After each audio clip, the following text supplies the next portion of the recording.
السلام علیکم ورحمۃ اللہ وبرکاتہ۔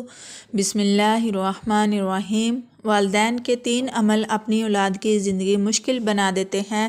حضرت علی رضی اللہ تعالیٰ عنہ سے ایک عورت نے پوچھا، کیا ایسے بھی میرے کوئی عمل ہو سکتے ہیں جو میری اولاد کے لیے خطرے کا باعث بن سکتے ہیں؟ تو حضرت علی رضی اللہ تعالیٰ عنہ نے فرمایا کہ ماں باپ کے 3 ایسے کام جو کہ اولاد کو موت کے منہ تک لے جاتے ہیں۔ وہ 3 عمل یہ ہیں۔ ایک دفعہ حضرت علی رضی اللہ تعالیٰ عنہ اپنے حجرے میں موجود تھے کہ ایک بوڑھی عورت آئی اور عرض کرنے لگی کہ اے امیر المومنین، میرے 2 ہی اولادیں ہیں، ایک بیٹا اور دوسری بیٹی، وہ دونوں ہی نافرمان ہیں، وہ دونوں اکثر بیمار رہتے ہیں، میری بیٹی کا رشتہ لینے کے لیے کوئی تیار نہیں اور بیٹے کو کوئی رشتہ دینے کے لیے تیار نہیں۔ میں ایسا کون سا عمل کروں جس سے ان کی زندگی میں برکت آئے اور وہ عمل انہیں نفع دے اور وہ میری نافرمانی بھی نہ کرے، وہ صحت یاب بھی ہو جائے؟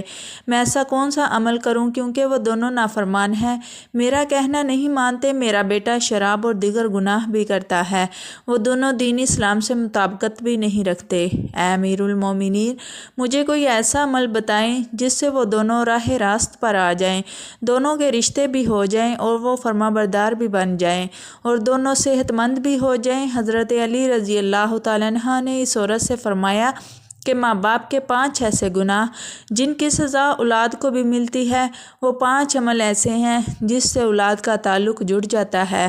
حضرت علی رضی اللہ تعالیٰ عنہ نے فرمایا، اگر ماں باپ یہ عمل کرتے ہیں تو ان کے عملوں کی وجہ سے اولاد بھی اس جرم میں شریک کر دی جاتی ہے۔ اس خاتون نے پوچھا، وہ 5 عمل کون سے ہیں؟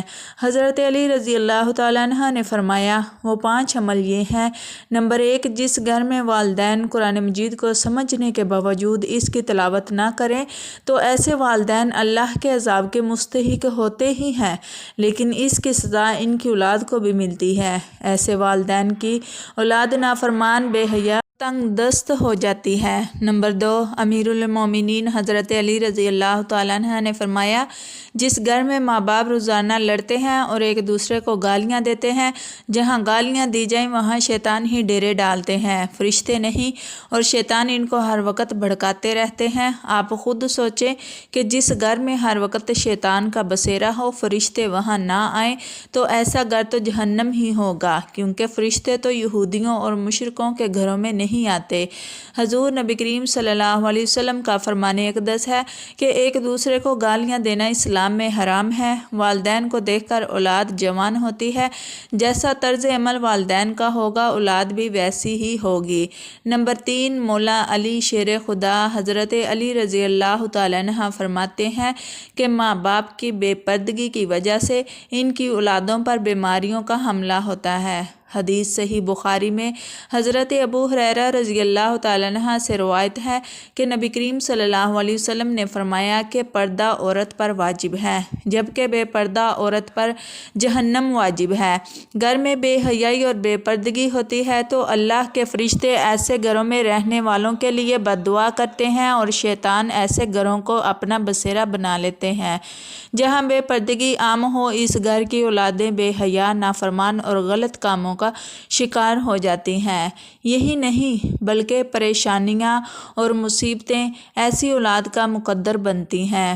یہ ان کے والدین کی بے پردگی کی وجہ سے ہوتا ہے۔ نمبر 4، حضرت علی رضی اللہ تعالیٰ عنہ نے فرمایا کہ وہ والدین جو کہ کسی دوسرے کی اولاد کے بارے میں برا سوچتے ہیں، انہیں دیکھنا چاہیے کہ اگر وہ دوسرے کی اولاد کے بارے میں برا سوچیں گے تو ان کی اولاد بھی اس برے عمل سے بچ نہیں پائے گی۔ اللہ تعالیٰ ان کی اولادوں کے لیے برا کرتا ہے کیونکہ اللہ تعالیٰ بڑی رحمان اور رحیم ذات ہے۔ اللہ تعالیٰ 70 ماؤں سے زیادہ اپنے بندے سے محبت کرتا ہے۔ اگر تم کسی کی اولاد کو پریشانی میں ڈالو گے تو اللہ تعالیٰ وہی نظریہ تمہاری اولادوں پر مسلط فرما دیتے ہیں، کیونکہ جیسا کرو گے ویسا بھرو گے۔ نمبر 5، حضرت علی رضی اللہ تعالیٰ عنہ نے فرمایا، جو ماں باپ اپنے گھر میں حلال حرام کا فرق نہ کرتے ہوں، حرام وہ نہیں کہ حرام جانور کا گوشت کھا لیا جائے یا کوئی حرام چیز کھا لی جائے، یہ تو قطعاً حرام ہے۔ حرام وہ جو حلال کو حرام کر کے کھایا جاتا ہے، کسی کو دھوکہ فراڈ کر کے اس کا حق کھا لیا جائے یا کسی غریب مسکین کا حق کھا لیا جائے، یا کسی غریب مسکین کا حق کھا لیا جائے تو یہ بھی حرام ہے۔ اگر حرام مال بچوں کو کھلایا جائے تو اولاد نافرمان، بے حیا اور بیماریوں میں مبتلا ہو جاتی ہے۔